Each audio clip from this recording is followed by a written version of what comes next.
Welcome, everybody, once again to another episode of Guitar Journeys. This is episode 4, and the 5 questions that I ask everybody that comes on the podcast. And without further ado, I'm going to introduce our guest, Matthew Ablan. Hey everybody, nice to meet you. Very cool. Great I'm to so be happy here. you're on.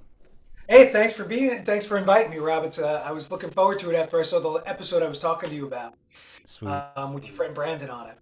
Nice. Yeah, he was a good guest. I have nothing but, fantastic guests on the show. It just worked out so well so far with, people coming on, sharing their experience, and the idea behind this podcast is to have perhaps you as the viewer see somebody that you're watching on any of these podcasts and see yourself in their story. And then also to the idea of community building.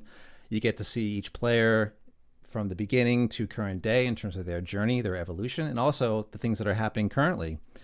Gives people a chance to promote that. And of course, again, that sort of links into storytelling and community building. So you get a chance to kind of interact with people that come on the show if you so desire to do that by checking out their YouTube channel, et cetera, visiting their website, checking out their recorded music, and just overall supporting each other. So that's really the aim of this podcast is to do that for everybody that comes on. So without further ado, I'm going to jump right into the very first question of 5. So I ask you, Matt, how did you become interested in guitar? You know, it's that's a really great question because I'm not really sure. I think what wound up happening, I just started getting into that music around 11 years old. And when you start discovering all those different kind of sounds, like I remember the needle dropping on a Black Sabbath song on Iron Man, hearing that and that blowing my doors off, or listening to Led Zeppelin 4. All this kind of interesting stuff started hitting me, and then of course as you're getting into music, you're buying posters. And I'm putting these posters of these rock stars on my wall. And there's just nothing cooler than looking at these guys whose music you admire, and you're like, okay, I got to get into this. I've got to do this. It's just way too cool. When I saw Jimmy Page doing his thing with a cigarette hanging out of his mouth, it was just like, oh my gosh. Or Richie Blackmore, pictures of these just tremendous players. I had to get involved. I had to get involved. And of course, I started playing about 11 years old. MTV started in 1981. And now you could not only just listen to the music of the guys that you were hearing, you could see them in interviews and videos, and it was a whole new world. It's when music became visual.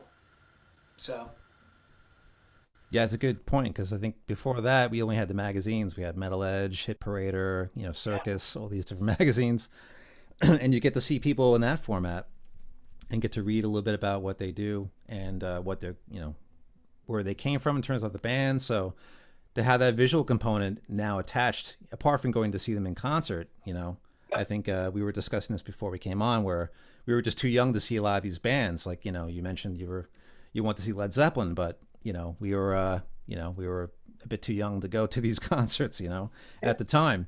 But having that visual component, another point that came up in a past episode was access. Now we have this access to artists in a different way, where now we're getting that visual thing. And as musicians coming up and seeing people like these, the concerts they used to have on MTV, um, you get to see them in action and how they sort of present themselves on stage. And that was a big learning part too, because you couldn't get that from the magazine apart from like a Right. photograph.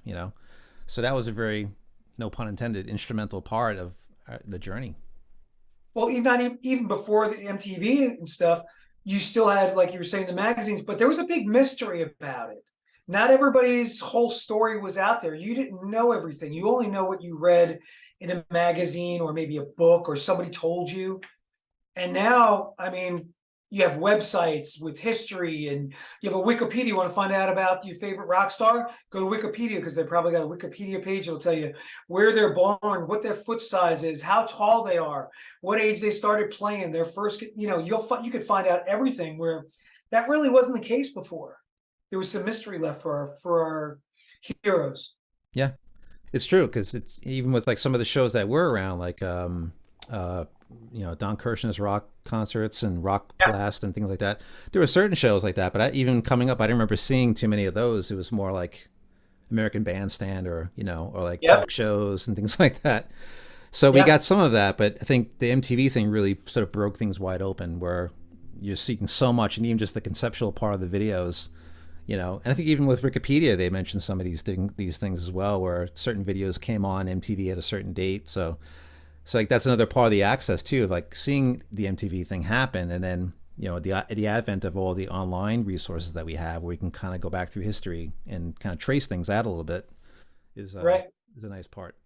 And then you also have your peer group.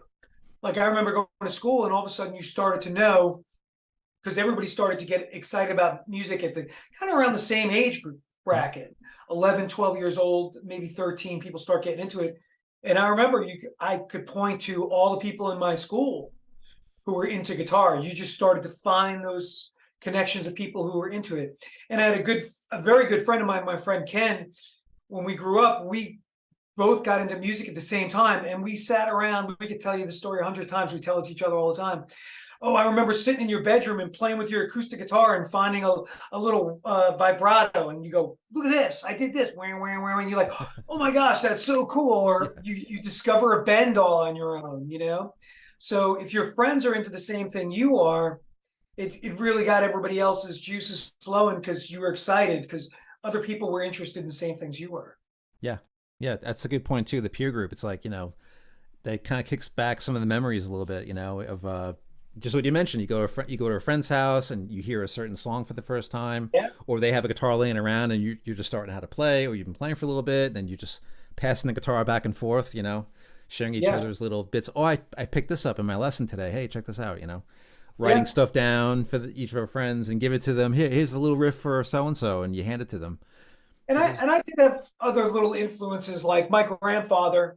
Uh, he was a piano player, so he wouldn't be playing rock or anything like that. He'd be playing old songs, but he'd go downstairs and he'd be picking away on the keys.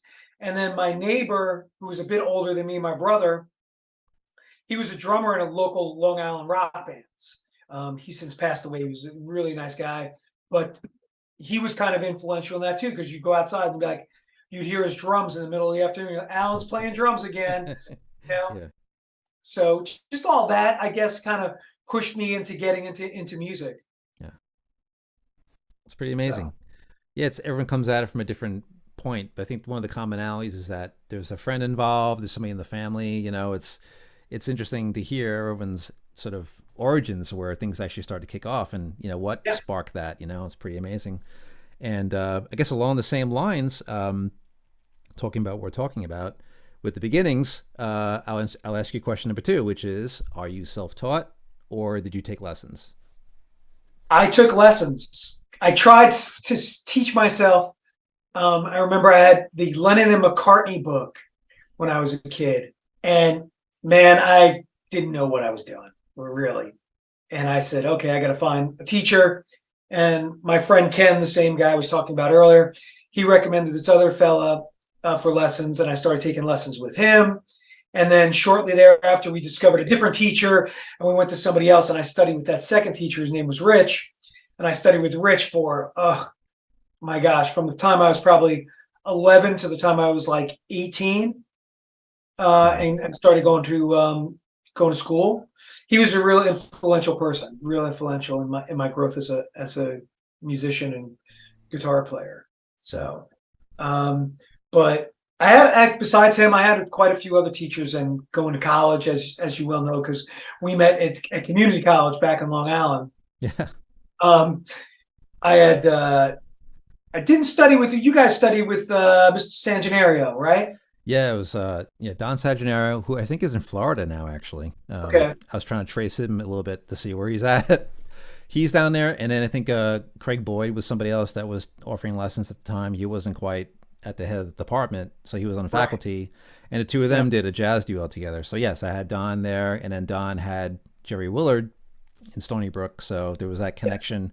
So we all had the same people, and we're all studying the same styles, but then we're Yes. all doing our own stuff, and just that whole like I mentioned at the beginning of this episode, this community thing was happening back then because everybody Yes. was starting to study different styles and current styles that they were learning from. So we were all like sort of learning about all these different cats that were doing all these things. It was really pretty cool.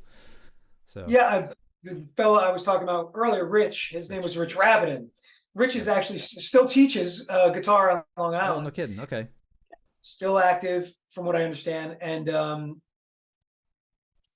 I went after studying with Rich. I actually studied with him while you guys were studying with San Gennaro because we studied classical Right. all at the same time. I was studying classical with Rich while you guys were studying with San Gennaro. Mhm. And then I went over to Stony Brook and I studied with um, Jerry Willard. But before Jerry Willard, oh my goodness, now I can't remember his name. There was a fellow I was studying doctoral student, Tom Foggia, Oh, yes. Right. doctoral student. So I studied with Right. Tom for a bit, and then I studied with Jerry. Mhm. Um, and then after that, when I went to graduate school, I moved out to Cleveland, Ohio, to go to the Cleveland Institute of Music to study with John Holmquist.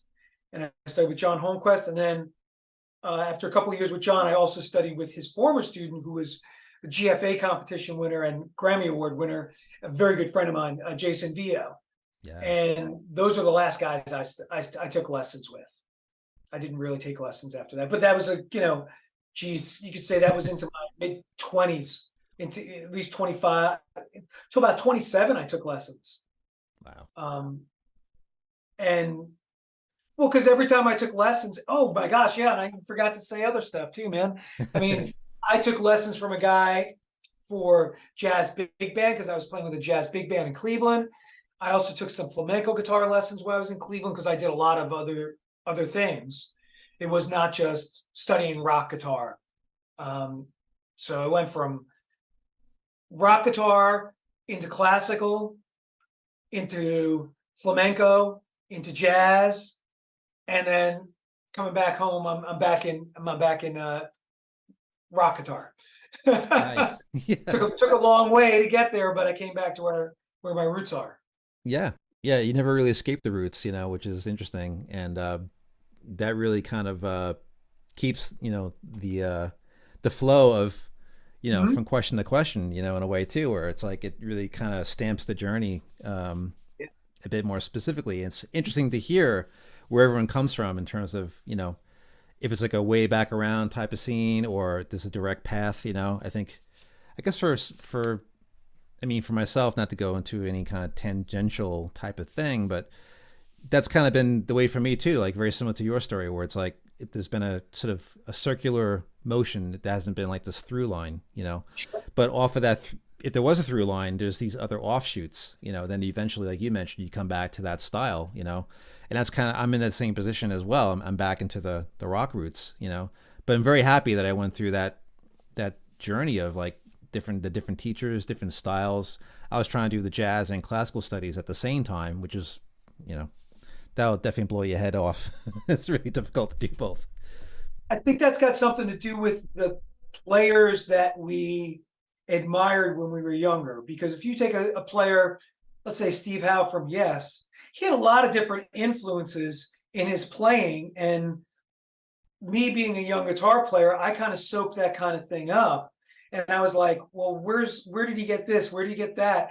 And the same thing with other players that I admire. My guy, Jimmy Page, he had that.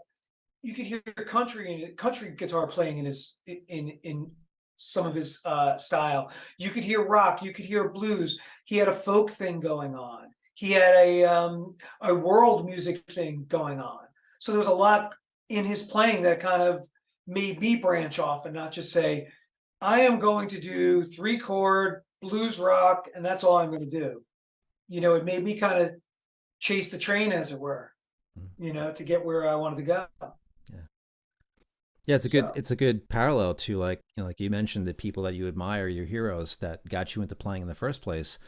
They they probably would have like a very similar story about how their journey went, like in terms of what their lines were. I think with Jimmy Page, he was a session guy for a while. He was doing yeah. skiffle as a kid with his friend and whatnot.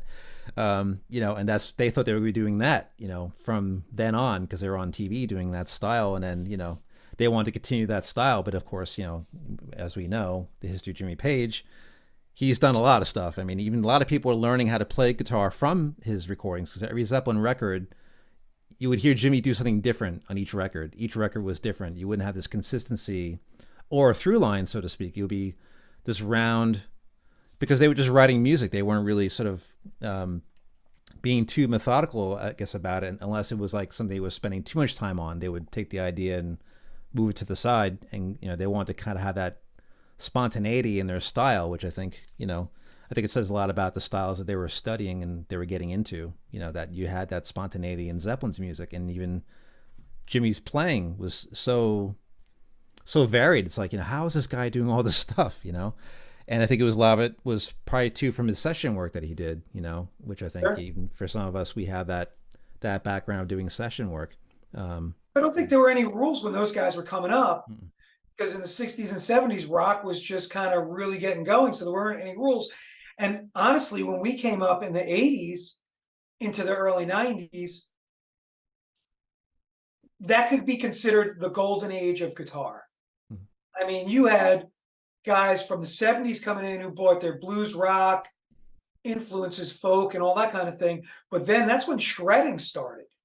And you had players like Steve Vai coming up, Yngwie Malmsteen, Joe Satriani. So you had just an explosion of guitar creativity at that point.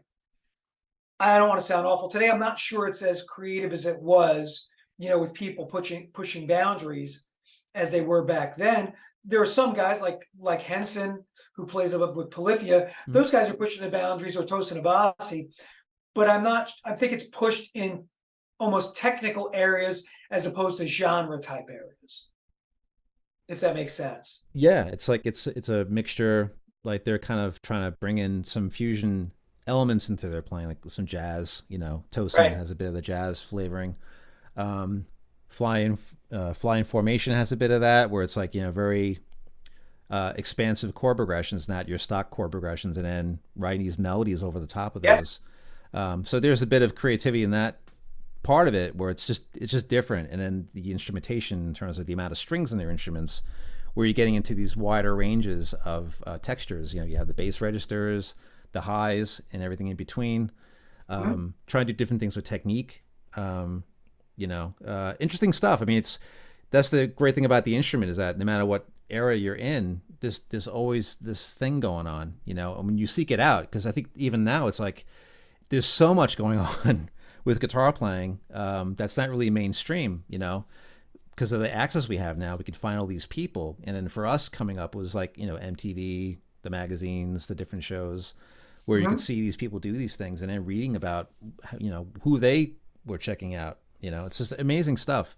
I think the styling today is just different. I think the technology is sort of playing off the style a bit as well, where you can do certain things with the technology and bring certain things in that kind of help with the creativity. The AI thing that's been sort of being promoted, which supposedly, I mean, I'm not too up on the AI technology, but people are using it for creative ideas, sort of opening up different doors. And that's something I haven't really delved into, which is a whole different animal. And that's nothing new in terms of AI. It's been around for a little while, but people are using it now for creating different guitar parts, from, how they use plugins, how they use their amps, their laptops, how the stage presentation goes, et cetera, et cetera. It just goes on and on. So I think the genre part, or the style part, is just different, but there are some things that are stock in there. I mean, you can't really escape, what you've come up through in terms of style and player. It does creep into your style, but I think the trick now is like doing it in such a way where it sounds new and fresh and different.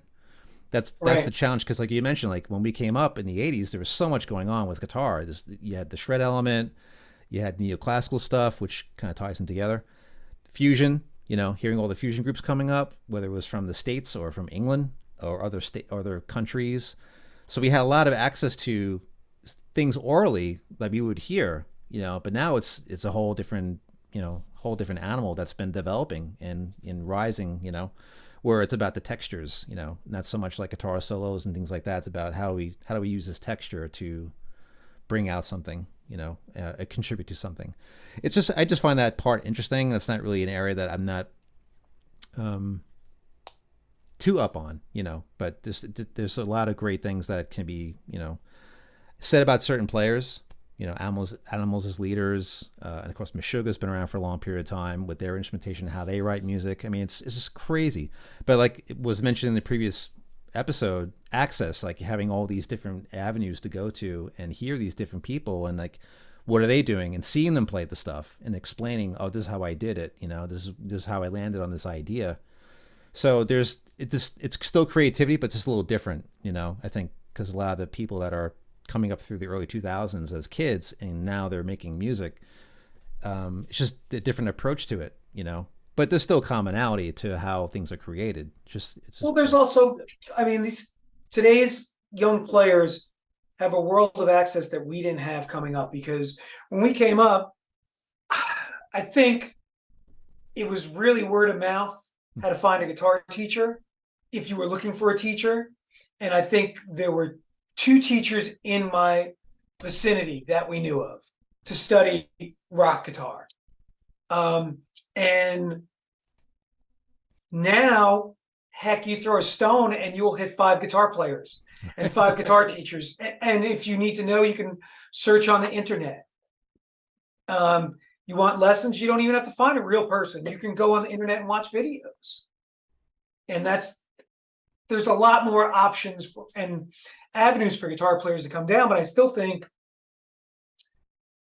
it doesn't matter what you do physically with guitar, because you have to write the music first and the guitar has got to be in the music. Mm-hmm. And if the music is not accessible, I don't think anybody cares how well you play an instrument. If you don't have a good song, and it doesn't matter if it's a good jazz fusion song, whether it's a good folk song, a good rock song, or a good pop song, if it's not a good song, nobody really cares what the guitar player does. I mean, that's the way I look at it, because the music is just a vehicle for the guitar to play in. Right. But you have to do something that's worthwhile. The people want to look at that flashy vehicle to get in the car and go with you, right? Yeah, that's the thing that hasn't escaped in terms of, regardless of the era that people are playing in. That's really that's a great point you just made, because it's the thing. It's like, what is the song doing? Is it bringing you in? Is it pulling you in? What is it actually doing? What is the role of it? So I think the creativity part, that's the through line right there. It's like, the song has to do something, and if it's a good song, it's gonna capture your ear, and it's gonna be that earworm that you just can't get rid of. It's in there, and even the players that are doing things now, it's like, what the hell are they doing? It's like seeing that happen. It's like a different level of inspiration, because people are still trying to push, what the guitar can do, which is very refreshing, even though there's so much to look through and find, that what you just mentioned as the point, that was a key thing, I think, to add to this, is that, you still have to write the music and it's got to do something, so a good song is a good song. It's gonna capture somebody, and if it's capturing people on a more mass level, hey, even better. I think just the main thing is that as a guitar player is just the creating part. Just keep creating stuff. And that was a really good point you made. I think it's good to be versatile too, because you could be a wonderful player, but you've got to have that vehicle to play in. So let's take a player like Anita Strauss. Mm-hmm. She's more of a metal player, but then she can go play with Demi Lovato and she can handle that pop stuff. But she's such a good guitar player that she'll be spotlighted in the show to do a solo, right? Or you take the latest Extreme album. I forget the name of the song. There's that solo on the new song. Yeah, Rise. And Nuno does this incredible solo in it. But if it wasn't a good song, I don't think anybody would be really just talking about the solo. Right. Yeah. So you've got to have all those things in place. Yes. Yeah, that dressing that goes around the salad, So the salad's right there in the middle, and the song has, it has that moment.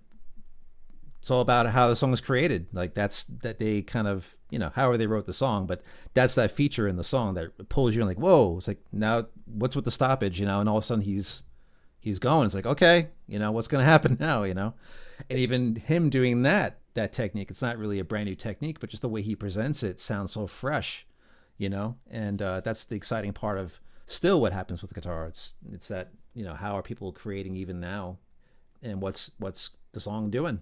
You know, I think a lot of young people haven't heard people play like that before. right? Because rock music and rock guitar has kind of been sidelined for the last 15 or 20 years, and rap was the predominant style of music. And guitar solos, even into the 90s, when grunge took over, guitar solos weren't the thing, and now all of a sudden you hear people tearing up and you're like, oh my gosh, what are they doing? Yeah, Where did that come from? Oh, guys were doing that 30 or 40 years ago, just so you know. yeah, yeah, You know? yeah. So It's really like you mentioned before, which is the key point is like, the song. It's about that song. The song has to be good, and it's like yeah. coming back to that again is good to see in a way because it's more creativity. It's like the solo used to be this thing like, hey, check me out. Look how well I can play, and I'm really shredding the hell out of this thing. Yeah. It didn't seem to have a fit. That's why people kind of got a little tired of it. But always appreciated that because people are pushing themselves creatively, whether it fits the mood of the tune or just for exposition, where they're just Yeah. showing off, whatever people think of a guitar solo, it's got to fit into the scheme of it, whether it fits the mood, if it's something flashy, it's setting some tension up. So again, it's all the creativity. I think people are starting to, I guess it sounds more generalized, but people are starting to get into that creative mode again, even though the technology is there. There is still creativity happening because you have to. It's coming from us, I mean, that's the thing that I'm really too. I'm not too fond of the AI thing because of people just taking chord progressions and cutting and pasting, which really, I mean, in terms of creativity, I mean, you're just copying and pasting. I don't think there's really you sitting behind an instrument and playing it. Like we're used to doing that because that's what we do as guitar players. So there's like, it's like anything technology or anything that's a new style. There's the goods and the bads about it. I try to focus on more of the good stuff, as you as well. Where as long as you're creating something and there's a connection to people, in what you're doing, that's really the thing that's, like you said before. I can't seem to escape that point because I think it's really a solid point. Yeah. Is that it's the song? What is it doing? What does it say? How does it feel, etc. I mean, I'm not going to knock any great guitar players, but I always say this because in my mind, it's the pinnacle. If you listen to Jeff Beck and you listen to those two classic albums, Wired and Blow by Blow, I could tell you names of songs off of those albums because the songs are just that good and the melodies are just that good. But I could take a ton of other instrumental guitar albums and I can't tell you one of the songs on them because the melodies aren't there. Despite how wonderful the players play, the songs aren't as strong. Right. Despite, the playing. You might go, "Ooh, that was a crazy solo." But it still brings me back to some of the Jeff Beck's albums where I think the songs were just that strong. Right. So Yeah, it's true. And he was doing what he wanted to do musically anyway. It just so happened that the way he presented it connected to people, in such a yes. visceral way where his name is still being spoken, to this day, which is a Yeah. pretty amazing thing to aspire to as a player is like, if you, that's one thing I learned in jazz is, it's about where are you going, and where did you come from? And melody. You have to be able to, if you improvise something and you play a melody and people hum it back to you and sing it back to you, whatever it is, then you've done your job. And that was a big takeaway for me. And again, like you said before, the song, what is the song doing? And it's really a nice lead in into the third question I want to ask you, which is, what is your favorite guitar styles? What is your favorite guitar styles and or genre? I mean, easily enough, I've played a lot of different genres and styles. Rock would be my favorite style because it was my gateway drug into everything else, particularly the players that I listen to. But I mean, I still keep up with my classical. I still play um, a little bit of jazz, but rock is definitely that style. And as far as rock, my favorite is anything it's more blues based rock. I love a player like a Joe Bonamassa. I mentioned it before. Jimmy Page was my guy, starting with that. Although I appreciate guys like a Steve Vai or an Yngwie Malmsteen, Joe Satriani. I really enjoy those guys. But to me, if I have some blues thrown in there, it really makes it much more enjoyable. Like a guy, most current guy, I love Eric Gales. Oh The guy yes. is just an incredible guitar player. I've seen him 3 feet from me play guitar, and just like very inspiring, very inspiring. And the guy can shred, Hmm. but he's got that blues in him, Hmm. which just makes it all the more enjoyable for me. Yeah, So he's very tasty. I always enjoyed his playing, even with when his brothers were recording with him. mhm. Just incredible stuff. I mean, yeah, I highly recommend him for sure. He's got them both. That's something that even when Stevie Ray Vaughan was playing with Albert King, he's like, there's people who do things that got a lot of flash and they don't have much style, but you got them both. And that's something Yeah, that was a takeaway from seeing that session. Because he was, Albert was like not very keen on people sitting in with him and stuff. yeah. So Stevie made his way in there, and he became like almost like a second son in a way, to Albert. Well, I think And Stevie was also pretty straightforward with Albert King. He's like, I do everything I do, I just stole from you. exactly. Like if you hear it, you'll hear that Albert King bend. Hmm. You'll hear this, and I think Albert King appreciated that. Like this kid knows like where he got it from. Yes. He didn't just say, "This is mine. This is me. I did this also original." No, because we all stand on the shoulders of giants. Yes.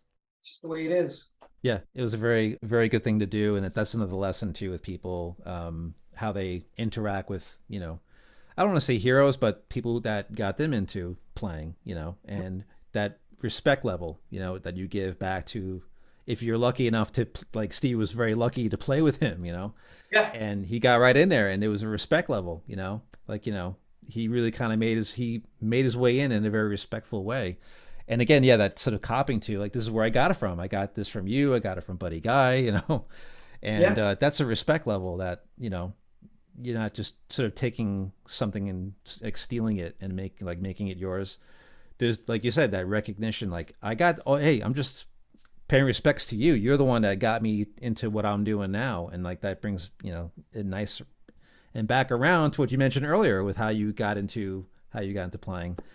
Same thing, I'm sure with Stevie, it's we all have that sort of commonality. It's somebody sparked us into playing the instrument, and then if you're lucky enough to play with the people that inspired you to play, that's an amazing story in itself. I mean, that whole Stevie scene yeah, was like incredible that way. And that community is really tight, you know. yeah. Yeah. The blues rock community has actually got some really exciting players in it recently. I don't know if you've heard of Kingfish, Christone Yes. King. Yeah. Oh Oh my man. gosh, Yeah. saw him play a while ago, and young guy, just incredible guitar player. Hmm. And he's got everything. It's not even just playing. He's a good showman too. Yeah.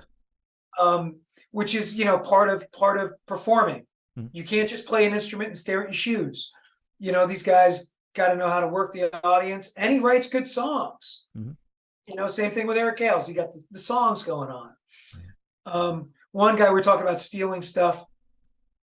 Been lucky enough to see Joe Bonamassa a few Hmm. times.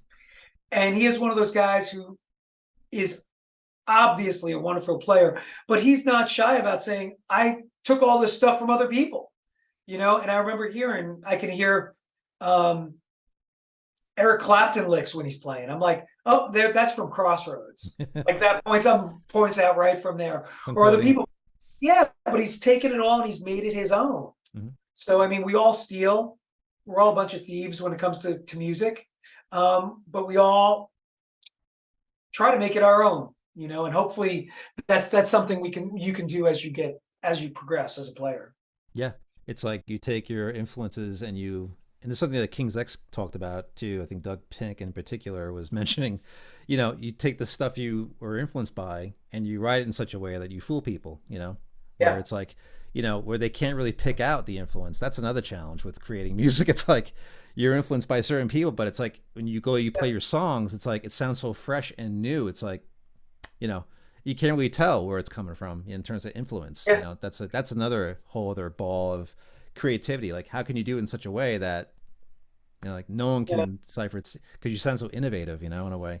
That's a whole other thing. But yeah. Pretty amazing. Speaking of King's X, here's a funny story. You may already know its origins, but I didn't. So I'm a music educator. So one day I'm flipping through my K-4 music teacher manual. It's got a whole bunch of kids songs in there. I come across Over My Head. Oh, nice. No, it's a spiritual. I had no idea like that they lifted that from an African American spiritual. Yeah.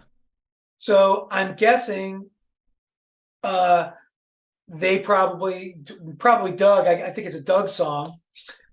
He probably might have sang it in his youth because I know he came from a very religious kind of background with his grandparents or his parents. And I was like, I wonder if I bet he heard that song and just turns it into a rock song.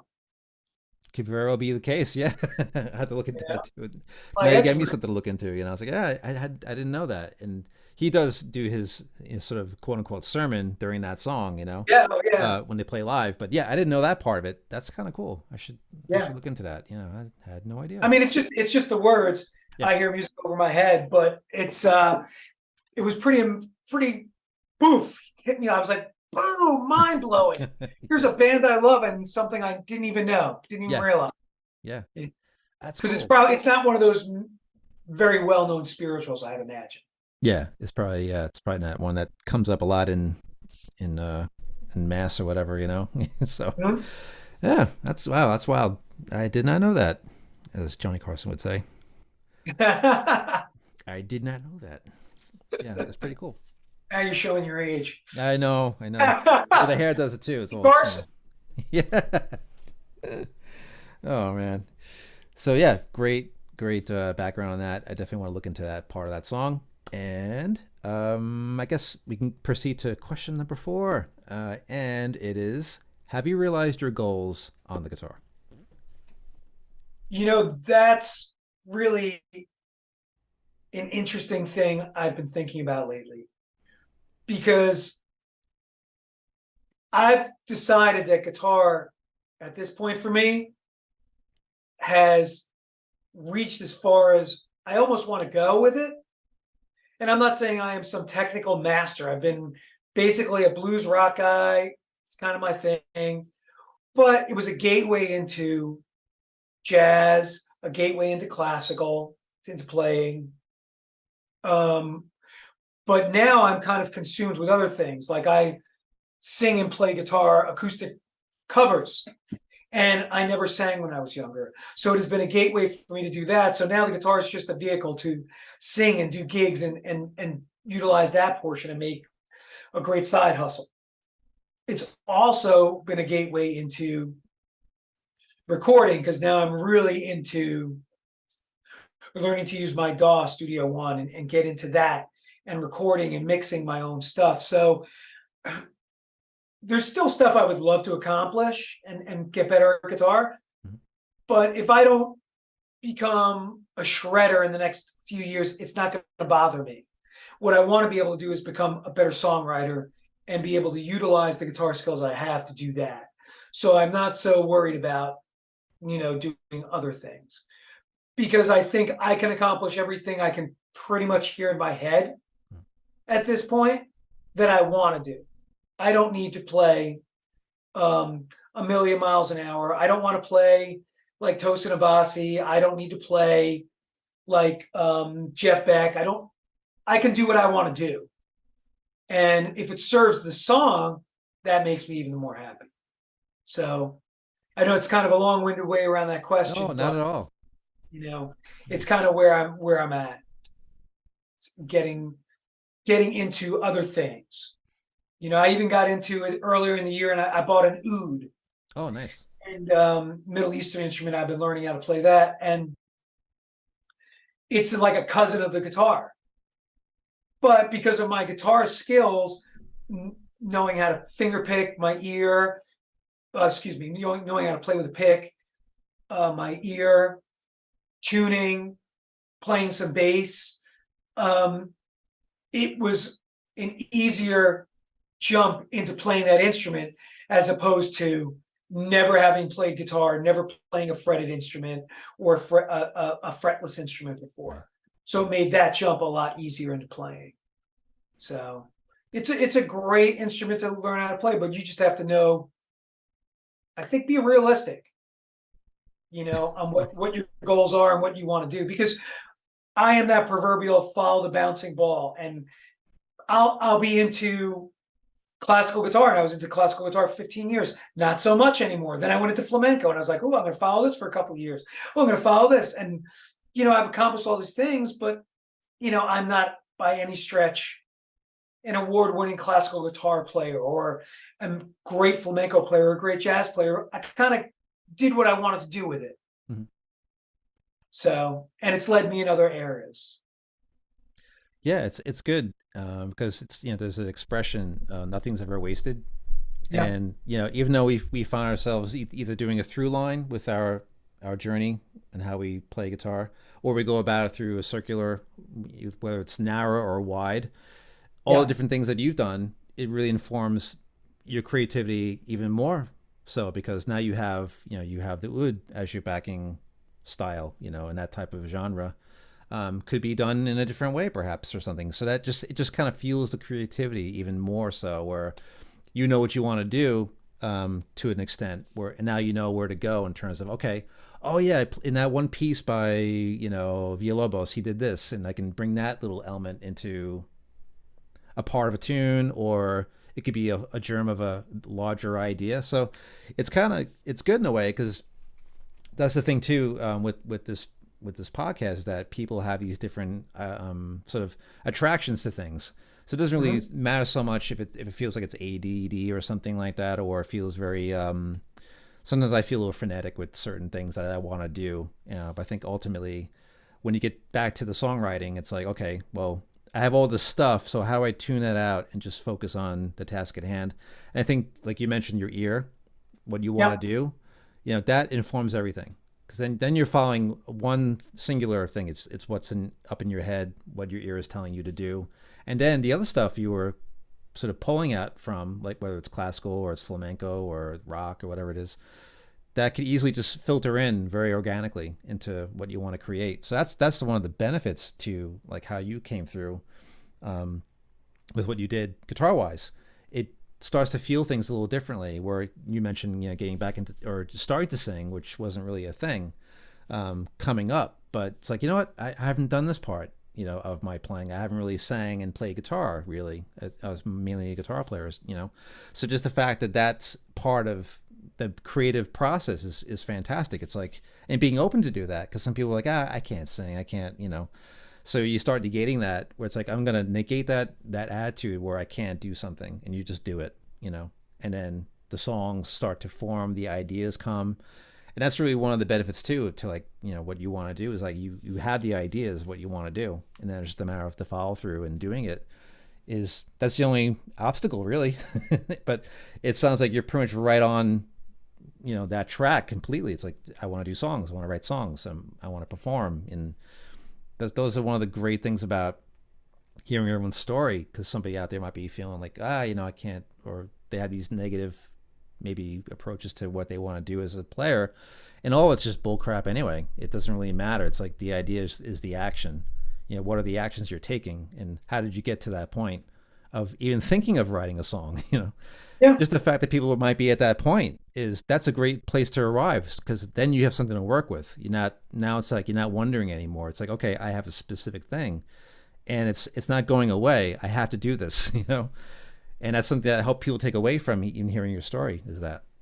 When you study music, I don't care if it's formally or informally, it's a journey. And any musician worth their salt, in my mind, if they are the same player at the end of the journey they were when they started, that's a pretty boring player. And forget even just being a guitar player. The Beatles were not the same band when they started as they were at the White Album. Led Zeppelin was not the same band when Led Zeppelin started when they released In Through the Outdoor. Rush, not the same band from Rush to, let's say, Power Windows. Not the same band, totally different sound. And there's a progression. And as a musician, you could say it's a straight line, you're progressing. But I almost like to think that this is it. You're going from area to area as you move forward, and you're getting all these new skills and things that you learn. I mean, just in music, we were talking about it a minute ago. I started playing rock. I went into classical, went into flamenco, went into jazz. Now I'm doing singing. Oh, heck. Now the recording age is coming. I've really learned a lot about putting together a song in a digital audio workstation.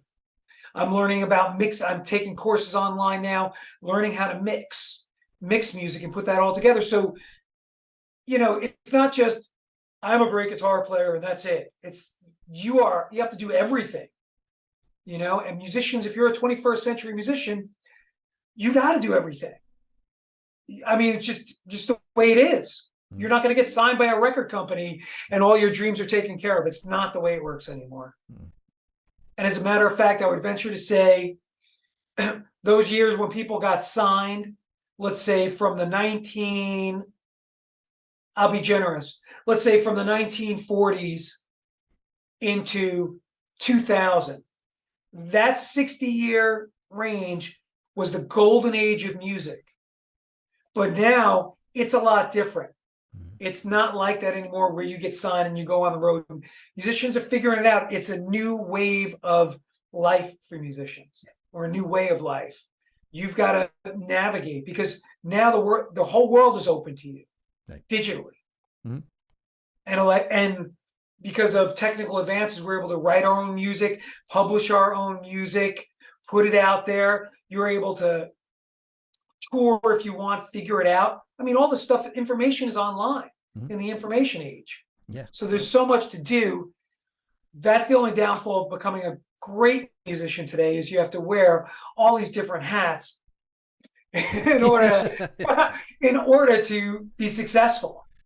Yeah. So it's really there's a good part of that too. It's like you're in control of everything. Where back, when you got advances and there's recoupment, where you got to pay back the label and you're out on the road, performing and doing shows, and then you're not making any money because you owe the record company a certain amount of money. So a lot of these guys that were out touring were just breaking completely, even if that, they had no money for a long time.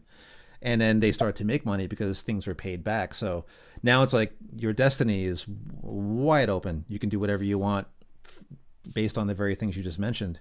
And that's kind of exciting, but it's also kind of scary, but it's good because it's, you are completely in control of your destiny. You can do any direction you want, and all the monetary things are in place. So you can do any number of things to kind of bring the income in, and it's all for you pretty much after, what you got to do for expenses. But that's exciting in a way, but there is some fear in there. But I think once people learn about it a bit more and more, myself included, is that you start to feel more comfortable with, that aspect of the technology, how things are done now, how you get your music out there. So it's really, that's really kind of nice in a sense that you don't have these other entities telling you how to do your music. They're not telling you, oh, that's not going to be a single, or it's a single, but they don't want to do it that way. So they kind of get in the way. So now you're completely, free and clear. No one's in your way except maybe yourself, if it goes to that. But yeah, it's exciting. Well, I think the industry today, and when I say industry, I just mean music in general. I'm not talking about the recording industry. You have become, everybody's a Slash now. And I don't mean Slash for the top half from Guns N' Roses. I mean, so perfect example, myself. I play guitar, but my main income is I'm an elementary music educator.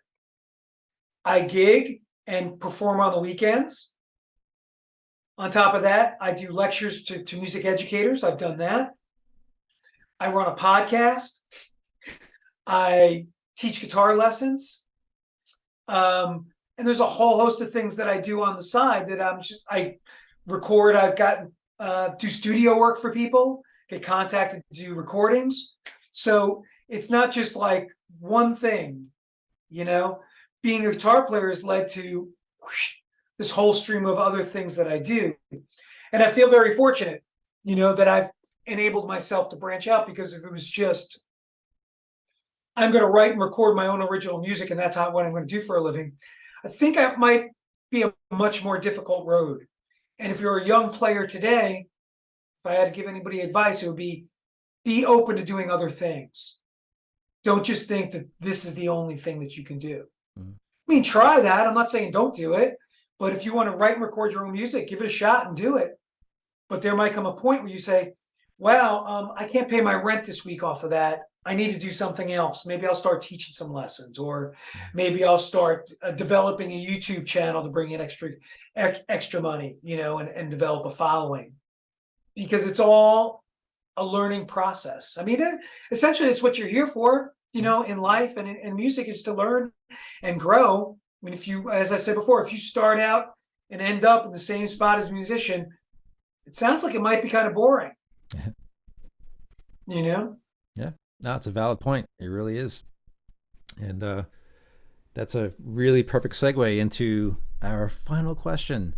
And there's other things to talk about too. We'll include some other little things at the end here.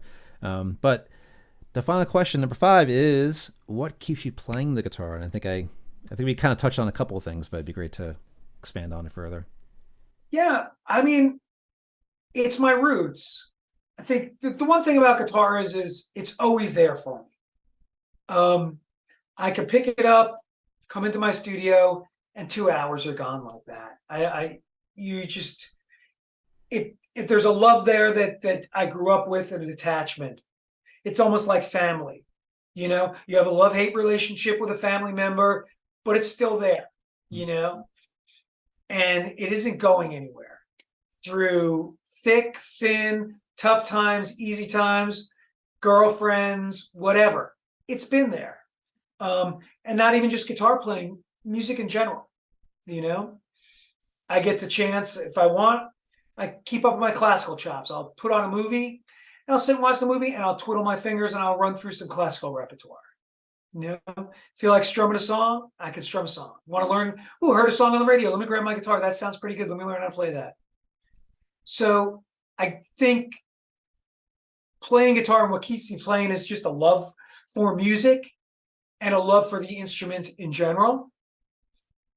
Because without it, I think I would be pretty freaking boring.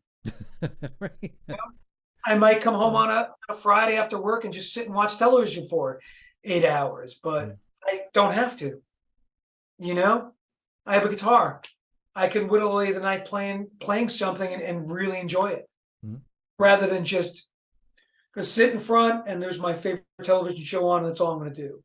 Not that I don't do that like the rest of the world, or the rest of America, but, I think the guitar just adds a little something else to my life, a little more depth than it may not have otherwise. So that's pretty valid too. That's a good answer.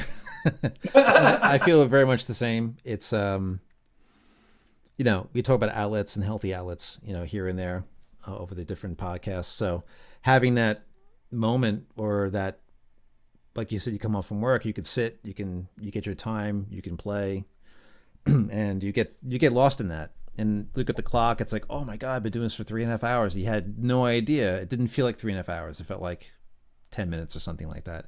Because you get so involved in what you're doing and that feedback. I've talked about this before with, with practicing, especially for young players. They view it as work in a way. And somebody else had mentioned, well, if you're playing and it sounds horrible, that's the way it's supposed to be. But then you keep playing and it's like, and then that thing you were working out that was an issue is no longer an issue. So that expands into other parts of your life, where being consistent and trying to go through something that presents itself as a problem, and you go through those stages and you get to the end, like, oh wow, I just did X, Y, and Z in this period of time.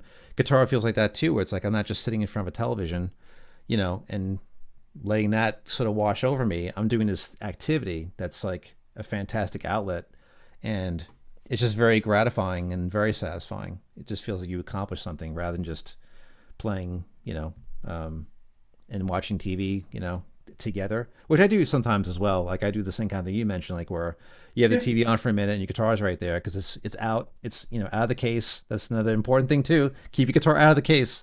because you'll go and grab it and you'll play. And like you know, you run through a couple things like a tremolo thing or whatever, and meanwhile you're watching SpongeBob or something like that, and you're just running through something just to keep it in shape, you know.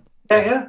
And then you mute the TV. It's like that sounded kind of cool. And then next thing you know, it's like that is a whole other animal that happens too, where you've encountered this beast. Where it's like, oh, that's what the hell did I just do there? You know, and that's Yeah. one of the surprises that happens too. Which you know we know this because we do these things where you play and go, wait a minute, that could be something that I could.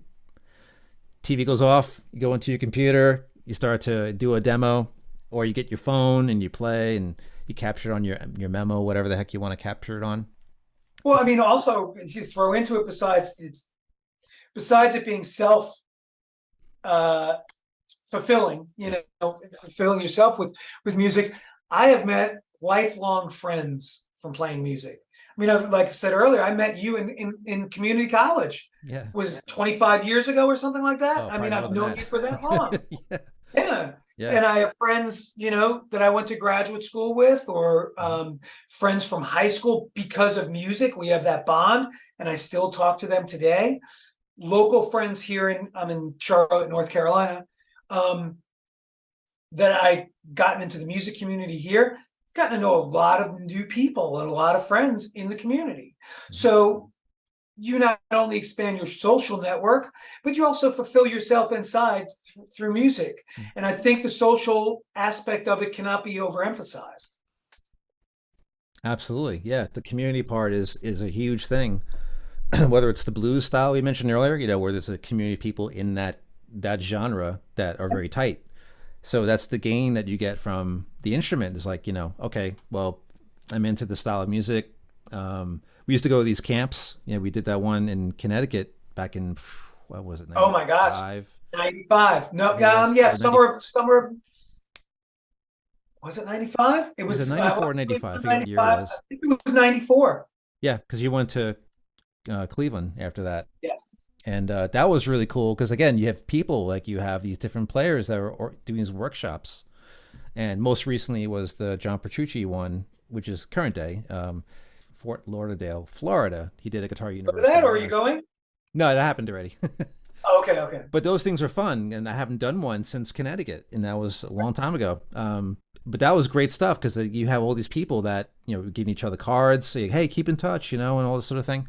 So you get people's numbers, and like you just mentioned, like there's people from way back that you're still in touch with, and that's the thing too. It's like the community part is such a big, sort of key word to the whole thing. I think I'm glad you No, mentioned that's a really funny thing that you brought up, that Guitar Summer Workshop, because I always forget, I don't mean to sound awful, that we went there together, because we went together, and of course we're friends, but we had two different tracks that we both went down on that. it. Right. So I don't even think we were in the same classes together. No, I don't think we were. No. And funny enough, I met one of my other lifelong friends at that festival. And back in the day, we would send letters back and forth, and we were just like, "Hey, man, what's going on? Where did you apply to?" And then, of course, the internet, and we kept in touch. And man, I'm still friends with the guy today. It's still one of my closest friends, which is just hysterical because you meet these people at these other things that you may not have met otherwise. Mm-hmm. So, yep. Too many positives with the instrument. It really is something else. And that was like it didn't go, I guess, past 94, 95. I think it went for another 6 or 7 years, I think, and then that was it. yeah, they stopped doing it. Yeah, that was a fantastic experience, and you would see concerts at night, very much like the current camps that are, you can go for 2 or 3 days, and then you would have like your master classes, workshops, and then you have a concert at night. And when we went, there was that concert in that chapel, and you see the sun going down. It's in the mountains. It was amazing. That I encourage anybody that's out there, as we're talking about this, if you get a chance to go to any kind of guitar camp, do it. It's such a great experience all around. It's fantastic. And yeah, we went on different tracks when we were there, and and you get to meet these people who you follow, like we mentioned in the very beginning, these players that started us off, and seeing them from afar. But now you get the opportunity to kind of mix it up and chat with these different players that, like, so the current iteration of what we were growing up on for a lot of players, and being able to rub elbows and like learn stuff. That's like access again. That was something that came up in a past episode. The access part of everything. You mentioned the technology of sort of being your own player, being your own artist, and having the internet to aid that information age is such a bonus, you know. And I'd love to go back to do a camp again. I haven't done one in a while, but that'd be kind of cool. I've been sort of watching some current videos on YouTube, speaking of YouTube, of people going to these camps, and like, you know, I think Ola, I forget his name already. Yeah, I know who you're talking about. Yeah, Olaf. He has a thing on Exum, something like that. yeah, and he has a coffee with Olag thing that he does. Yes. You know, it's almost like comedians in cars getting coffee, but with guitar players in a studio. So he was there at the camp and documenting his, you know, sort of involvement, you know, in it. And that's kind of cool because people were coming up to him, getting autographs and all that sort of thing, and totally cool people. You know, so that's something I I haven't miss. been to a camp like that, but I did go to a seminar. Gosh, it's got to be maybe 5 or 6 years ago, could be longer. Jennifer Batten had gone on a mini tour and she did a seminar, and she was at the local Sam Ash, and it was called Empowering the Modern Musician. Hmm. And that was surprisingly, there weren't more people there. I think she did a clinic and afterwards she did the seminar.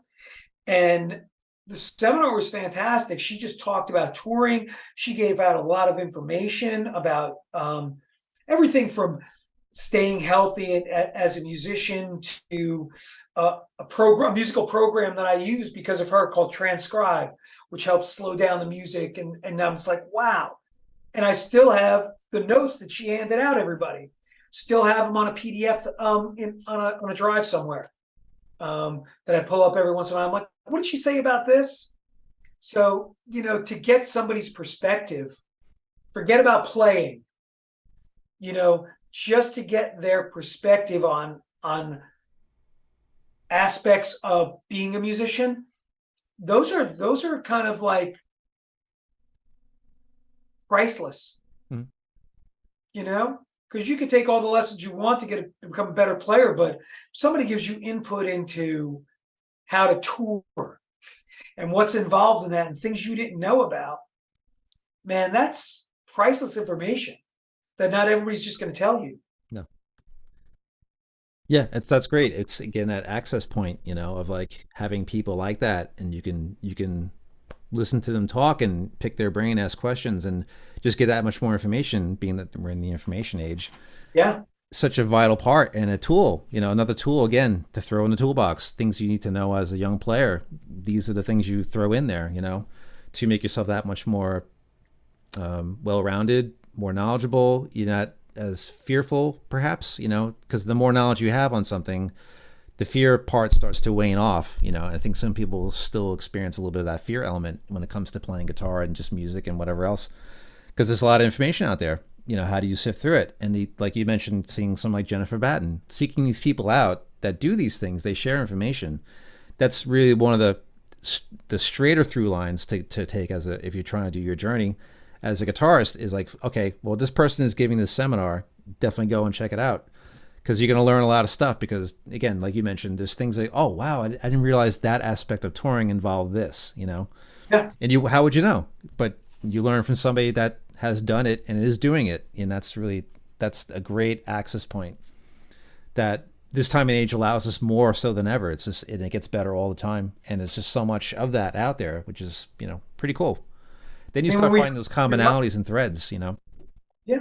I mean, you said it's an access. We didn't have that access when we were younger.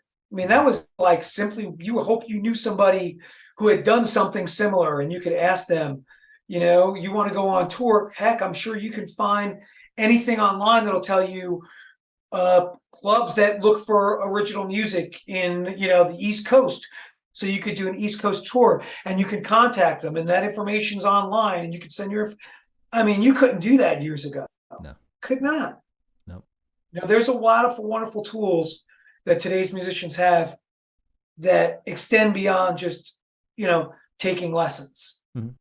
you know, that we Yeah. have access to, it was the school of hard knocks when we came up, you Hmm. know? I mean, all those players that we talked about at that summer festival, which was, of course, a classical guitar festival. I mean, most of those players were people you never met. And when I say never met, I mean, like, it was classical guitar. They weren't rock stars on MTV. They weren't, in tons of magazines. As a matter of fact, when I found my former teacher, John Holmquist, who taught at that festival, I went there primarily because of him, because I found him in the back of a guitar soundboard magazine. Oh yeah. He had done a couple of articles, and I read the articles and was like, wow, I Mhm. really like what he's got to say. Found out he was teaching there and went to go study with him. Yeah. Or you're making a phone call because the number would be included at the end of the ad and an address if you want to like write a letter, you know?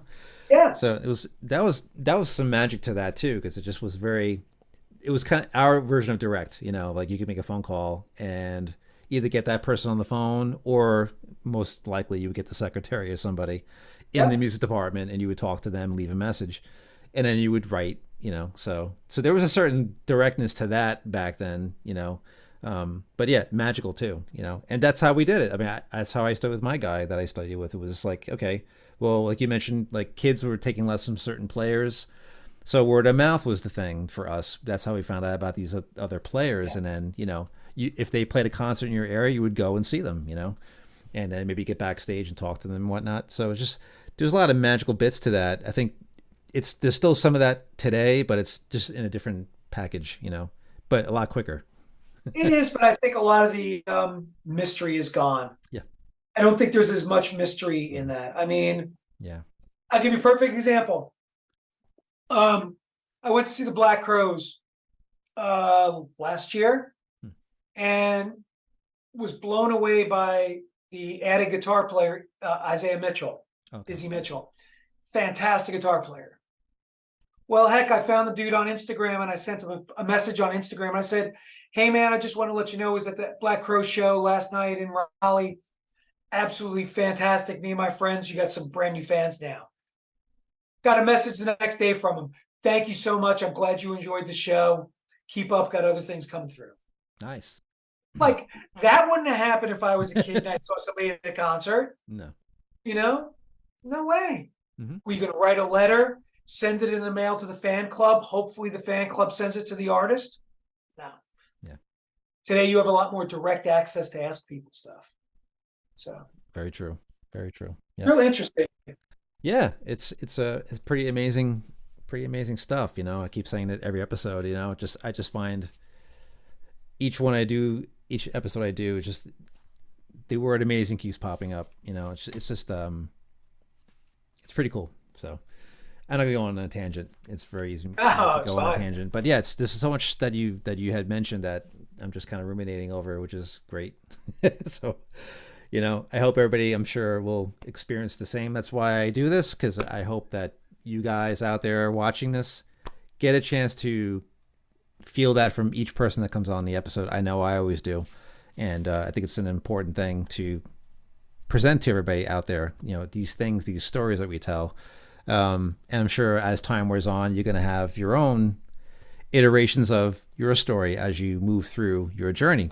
And I'm so glad you were able to do this today, Matt. I really appreciate it.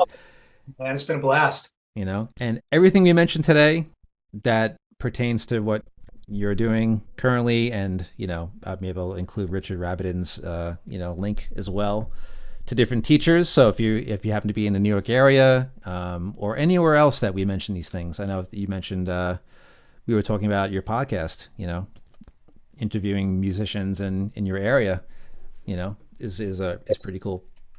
Yeah, I started that, popped up on my Facebook page about 6 years ago. So I'm about, oh my gosh, probably about 60 episodes in. I do it monthly. So it's called the Queen City Music Podcast, and it's just dedicated to the local Charlotte scene. And I've had gotten to meet some fantastic people, really, and some new friends. And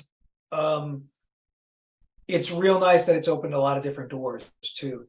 to meeting those folks. So Yeah, it's again that sort of that access point where you wouldn't normally run into people, and offering this opportunity for people to kind of get on and sort of share their wares, which is exactly what I'm going to do in the description below. I'm going to include all that stuff down below, which I always do, because it's important. Again, community building.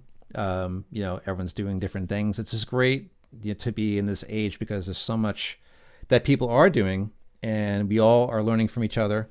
Life's a big old classroom. So to be able to follow somebody and see what they're doing, the podcast is amazing. I definitely recommend you guys checking it out. It's on Spotify as well, and as well as the YouTube channel. Check it out. I think it's fantastic because again, people need these outlets a lot of times, especially if you're a musician trying to do your thing, trying to get out into the world, having those avenues to pursue where you can share what you do with people, because it's all about creativity, it's all about music, it's all about people. And being able to do that for somebody is really just a gift, I think. And the fact that you're doing that for your community there in North Carolina is fantastic. It really helps everything out. It really kind of creates a scene, or it enhances the scene that might already be in play. So I find that just great that you're doing that. and don't think, I mean, I know you've just started this, but you don't even realize people are listening. I was playing a gig one night, and I was outside taking a break during the gig, and somebody walks up to me and said, "Keep doing the Queen City Music Podcast. I really Oh, enjoy it." And I was like, "What?" And they were like, "I listen to your podcast. I love it." And I was like, "Oh my goodness, thank you so much." And just when you think, nobody's listening, there are people listening to mhm. everything that you do. And in this age, I mean, you might be one of many voices on YouTube or on Spotify with your music, but all of a sudden somebody finds your stuff. And just for one person to even listen is really a gift, I think. Mhm. If they enjoy what you're doing, I think it's a Yeah, fantastic. it So, absolutely is. I think it's in what you're doing there is like you mentioned, like if it just hits one person and they really feel um, bonded to that experience, they want to mhm. repeat it, and then they'll share it with other people. And especially with people who are like you've interviewed numerous people, and they're all trying to do these different things, whether it's running a studio, Yeah. a classical guitarist, a single songwriter, session player, whoever it is, somebody who's a little bit older that's doing stuff, and that's been around the scene for a while, and they get that opportunity to share their life experience. It's so valuable, and it's really done in a way where it's not for selfish ends. It's all about sharing. It's about people. It's about, how can I promote this? Because I enjoy that. And so how can I share that with somebody else? Well, Which if it's is, one thing I've learned from it, um, is I think we live in a time where we see somebody who's really famous, and we think, if I don't achieve this, it's not having made it, right? But what you don't realize is, just like actors, there's a whole bunch of other people to make this final product happen, you know? And as a musician, there are lots of everyday working musicians who are out there working and doing stuff. And they might be doing five other things, but they're doing music and they're enjoying it, you know? I have a friend of mine, and he is, I'll give him a shout out, Greasy Keys, Jason Atkins. He plays keyboard, tremendous keyboard player. He plays local gigs. He does a lot of studio work. Right now, he's made inroads into the local baseball teams, the Charlotte Knights, the Kannapolis, in Cannonballers, and he plays organ for all those teams. hmm, So my point is that everyday musicians do a lot of other things. So if you aren't out there and you're like, I haven't made it and made $20 million, just to be able to make it and do all the things that you make as a musician and make a living from it, that is a blessing in itself mm-hmm. to me. Yeah. We talk about this a lot too, through the past.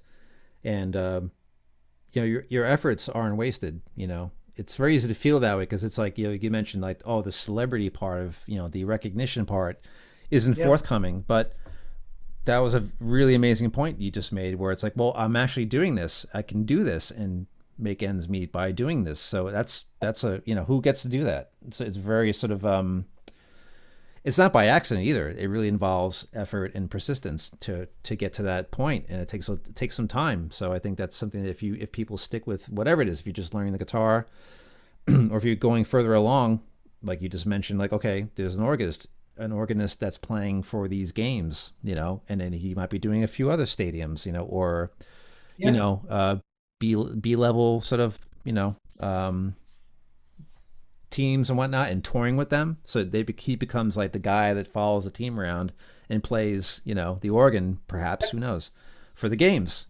So it's like it's something that that's the big takeaway, is like if you stick with it long enough, things will happen, but you just got to keep moving, don't stop. You just have to be open to doing other things. Don't Yes, just think it's one thing. As I said earlier, right. musicians, everyday musicians, normally do a lot of different things. I have another friend. He tours with a regionally with a Chicago tribute band, and he's got two or three other tribute bands that he plays with, and he owns a music school, and he performs locally when he has time. I mean, there's just it's not one thing. I Hmm. think today's musicians, you can't just think I'm going to do this one thing and that's it. Hmm. I don't know really any musicians besides the world famous ones who are able to do one thing and that's it. Hmm. Even somebody like a Steve Vai, I don't know how much money he makes from it, but if he does a camp once a year, and does little festivals, I'm sure he makes some income from it. Yeah, he's a good guy to check out for how he how he sort of negotiated and navigated the business part, because he's very into that. So he does composition as well. He has music performed with orchestras and things like that. So he's somebody to check out for that very point you just made, of how did he. And even Satriani is the same way, where he owns everything he does. Nobody gets cut of anything except him. So he's the guy. So he makes the money. He divvies it out to hiring people to play, et cetera, et cetera. So those two guys right there, that'd be a great sort of resource to go to, of like, how do you negotiate the financials, with making living as a guitarist. So yeah, good stuff. I mean, pretty amazing. But yes, wearing those different hats, yeah, it's like the one thing with that is that when the one thing takes off that you're doing out of the 15 or 8 or whatever number it is, that's the area you focus on. That's because that particular thing is moving. But that's Yeah, exciting too, in a way, where you're not really beholden to one entity. You have options. yeah. I think that's a big takeaway for any young musician to learn. I Mhm. mean, you don't feel that you can only do one thing. You know, Yeah. feed your monster. Do everything until you find out what really works for you. You may think you want to be a touring musician. I went cross country about, I don't know, 20 something, 25 years ago. And I was on the road for 2 weeks. And I went with a girlfriend at the time and saw a lot of stuff. You know what? I realized at that time, I don't want to be on the road. I don't want to be sleeping in hotel rooms. I don't want to be in a tour bus. We were in a little car, but I mean, I don't want to be doing that. I don't like it. I like being home in my bed. I like cooking my own food. I want to sit, you know what I mean? Hmm. So if you do these things, you'll find out what you don't like, and then also what you do like, and then hopefully what you're good at. And then you can mine those things that you're good at so that you can create a space for yourself to make carve out a living. Yeah, absolutely. Yeah, it's guitar playing, the externals of playing and touring, and yeah, that's a good thing too. You mentioned, like, you start to find the things you like and what you don't like. It's like, and that's another part of life too. It's like it's really that parallel to, like, with music and just aspects of your life. They really kind of they run side by side, and it's how do you approach that. So I think even just what you just mentioned about being a player and having the different hats, that really applies to, like a life philosophy as well. Like, how do you, okay, this thing is coming up, this is the thing in my life that's coming up, which hat do I wear? Mm-hmm. And being able to do that and doing it in such a way where you can sort of add value to yourself, and you're not getting involved in something that you don't want to be involved with. So it's really that sort of quick thinking in a way, but we have the information readily available to really kind of be very quick about that, you know. So it's a really interesting lesson you learn from things like this. What you just mentioned throughout this whole episode can really be applied to your personal life and how you move and how you negotiate things that come up. So I think that was there's a lot of great takeaways here that you know that I have from your answers. You know, it's really fantastic. So I'm glad that you're here, and that's why you're here. So to offer It's these been a good perspectives to conversation. everybody. You're a great host, man. Oh, So come on. Yeah. keep up the good work. All right. I'll send I you a check appreciate tomorrow. Yeah. it. I can Venmo you. That's it, because technology, right? So, I'll put my Venmo up in the corner. yeah, put it right there. You know, so people can send you money. I'll send you money. So, but yes, fantastic. So, man, I thank you very much for doing this. Yes, thank you for Yeah, having me. Please let me know when it's released because I will give it a shout out on my my social media and put it on my website. Put a link on it on my website. indeed, indeed. Yeah, and everything else, you know, we'll be peppering that description bit with everything we talked about, as I just mentioned probably about a dozen times already.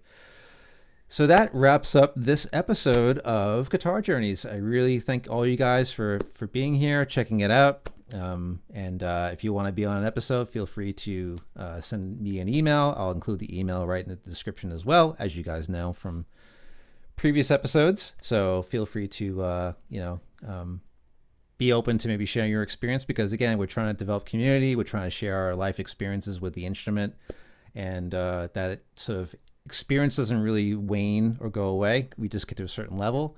And that's the exciting part about guitar. So is that the journey never really stops. It just keeps on going, you know, and it goes as it goes.